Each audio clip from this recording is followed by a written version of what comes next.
Hello, Dan here with DK LaSure, general contractor, Washougal, Washington. Today we've been asked how to operate a staple gun. Well, of course, to operate a staple gun, you're going to need a staple gun and staples. But be careful and make sure you are using the appropriate stapler and staples for every project. So I'm going to show you how to load it first. Pull the back pin out, and you have two parts. You take your staples, load them in, staple down, point down, otherwise it won't work. So pretty simple, it's loaded. So here's our staple gun. Over here I got some string. It's real simple. I'm going to lay this out on my workbench. You could use a staple gun for many different applications. A lot of upholstery shops use them. So we're going to take the staple gun, push the tip down, and pull it out. There you go. Again, hold the tip down firmly, squeeze.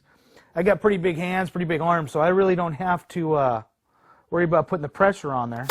But there might be some ladies out there that got them dainty little arms. Here's what I would do if I was a dainty little lady.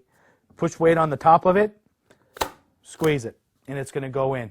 What happens is sometimes the ladies, like my wife, she's a tiny little lady, she'll try to use a staple gun and get all upset because the staple doesn't go in all the way like this one. And I'm explaining to her, like I'm explaining to you guys. Hold the top down, push. All you're doing is putting pressure on it so it doesn't jump back up, because of course you're pushing down right there, it popped up.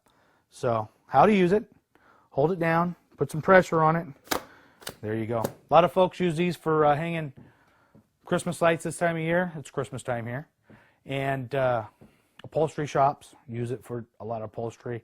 A lot of crafts, you got a crafty folks could use them, but they're really good tools.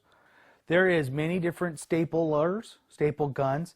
This one right here, when we picked it up, I got our stapler and I also got our staples. As you can see here in the top left, it is 3/8, 10 millimeter, which goes to this gun. So when I got my staples, I matched them up.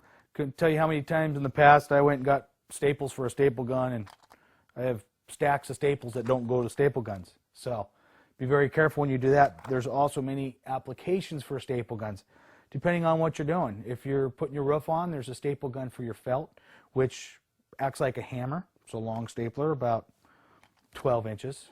And there's heavy-duty staples. This is more of a homeowner-friendly one. Small staple. I'll pull that out real quick so you can see how the size of it. Very small staples.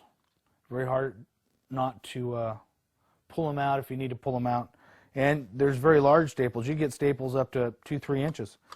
And also there's something, staple guns that are pneumatic, which pneumatic would be, use your air compressor. More of a heavier application. So more homeowner use, more friendly. This is it. How to use the stapler and pick them out. So make sure you match up your staples to your staple gun. So that is how to operate a staple gun. And this is Dan with DK LaSure.